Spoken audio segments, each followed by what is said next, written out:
let me talk about this movie plot 20 years later, or 10 years later. The Man in the Iron Mask. I designed the helmet, the horse, the movie plot, and everything else. The comic books, the book, the cartoons, everything goes along with it. The first slave upon Earth was the son of 156 planets. Something separated themselves from God that was controlling 100. It's a science fiction movie now. Don't get it mixed up with belief system, book scriptures, and all this stuff. It's science fiction. Science fiction, by the way. Okay.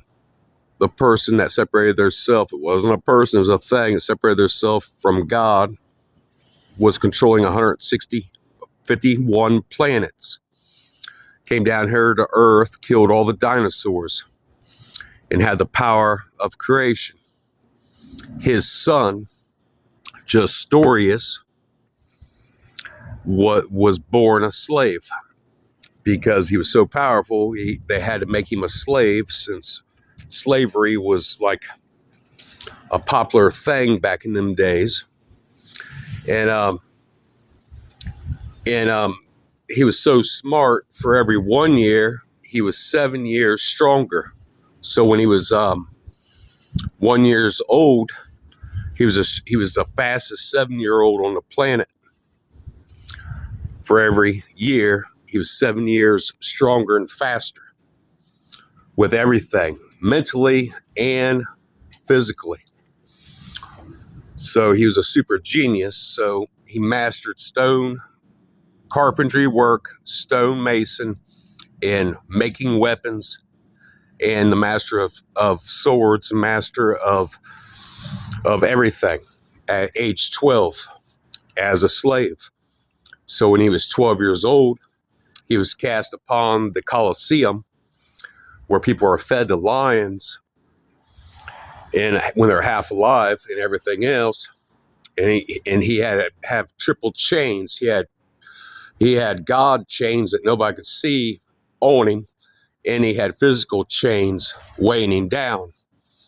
And he was still so dangerous, he never killed no one, because he was like from God, kind of. So he wasn't allowed to kill no one. So the audiences killed all these men.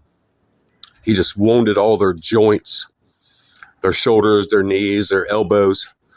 And the audience, thousands and thousands of people, thought it was funny to watch all the men being ate by lions and everything else, while he just stared at the audience, knowing the whole time, this ain't going to go over well with these big audiences watching this sort of thing, and nobody helping that damn man. So he was so fast and so dangerous, he didn't have to kill him. He just allowed thousands upon thousands of onlookers to be blamed for killing all them men in that Colosseum. So it's a great story. It's a real good one. And I came up with that one as a really good one. A good point of view to it's even better, because that iron suit, he